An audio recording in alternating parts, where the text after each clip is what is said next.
여러분 그간 평안하셨습니까?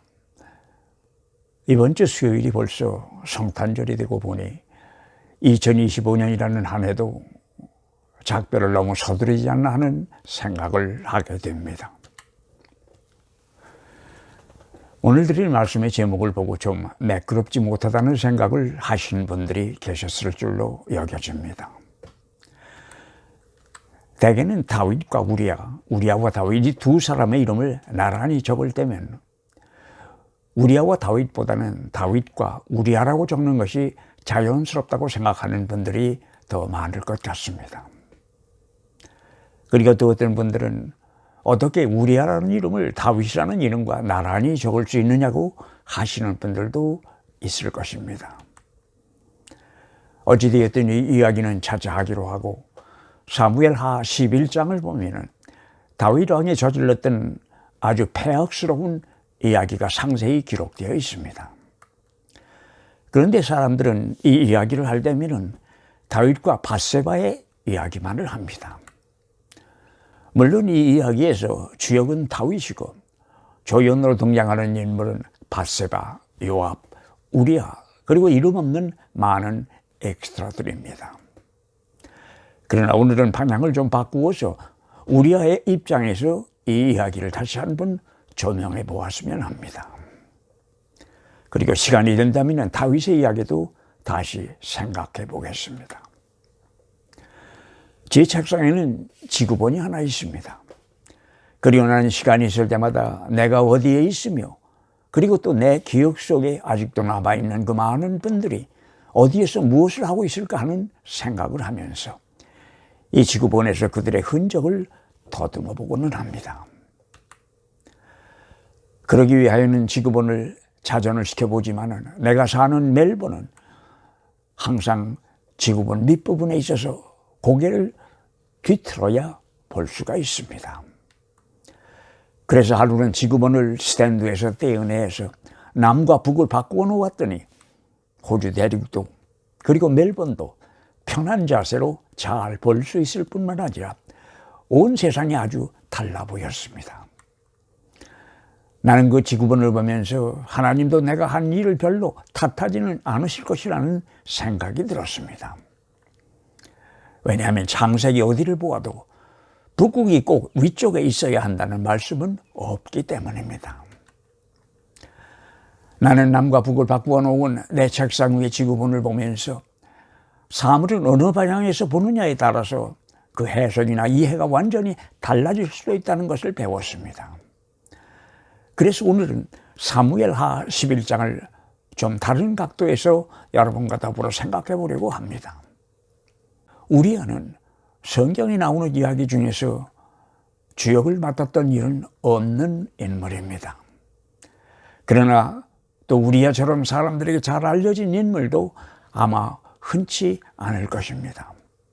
왜냐하면 밧세바의 이름이 거론된 때마다 우리아의 아내였던 밧세바라고 그의 이름이 매번 거명되기 때문입니다.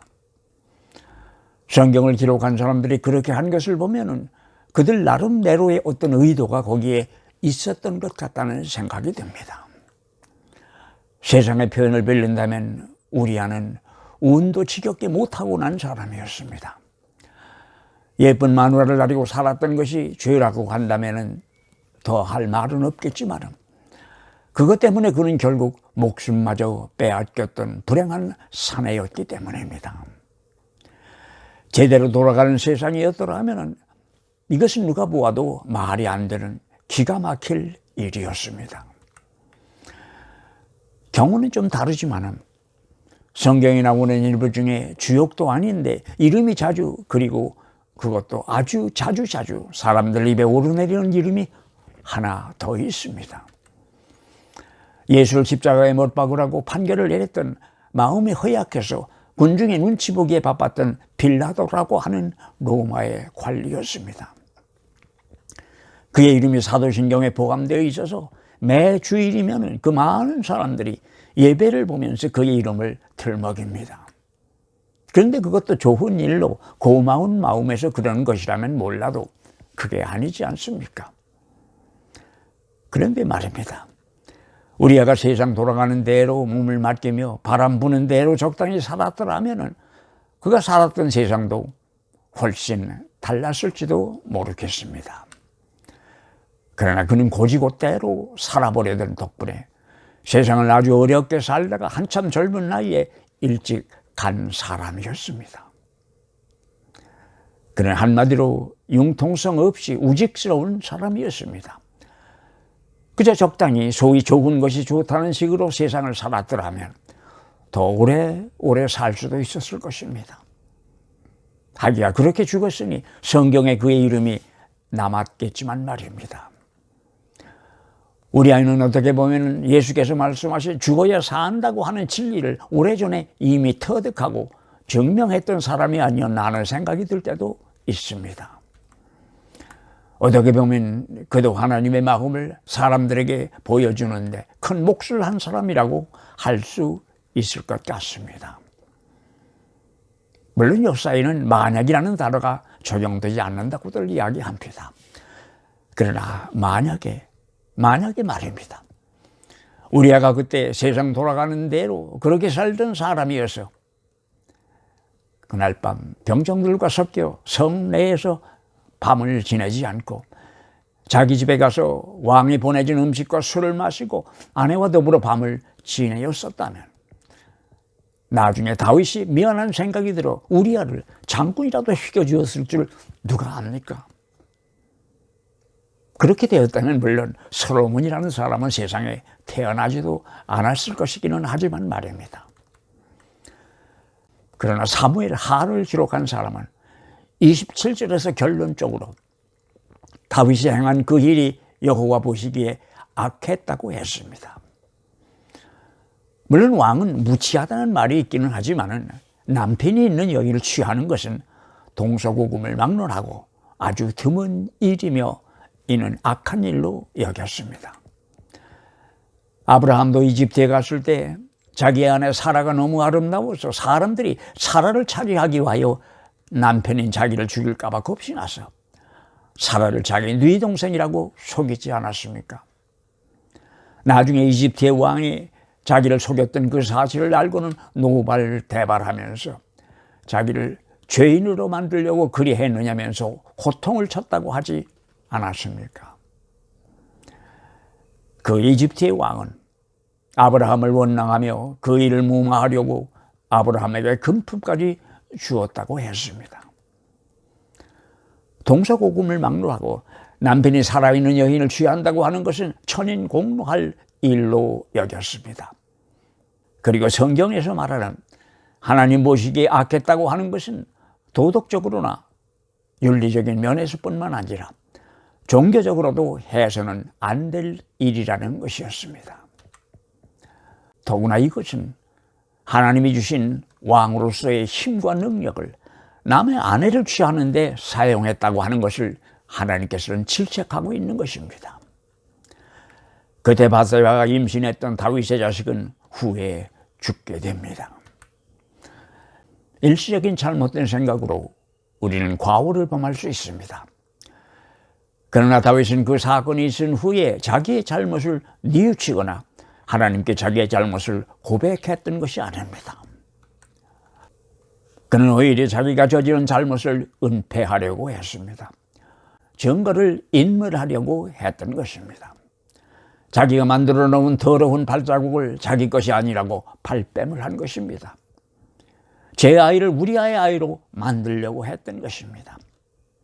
다윗은 하나님에게는 고사하고 자기의 부하에게까지도 신실하지 못했습니다. 그러나 그런 왕의 병사였던 우리아는 어떠했습니까? 우리아는 오히려 다윗과는 정반대였습니다. 그는 전쟁터에서 고생하는 자기의 상관 요압과 동료 병사들을 생각하면서 미안한 생각을 가질 수 있었던 바보같이 순수한 사람이었습니다. 이 첫 번째 시도가 실패를 했을 때 다윗은 회개해야 옳았습니다.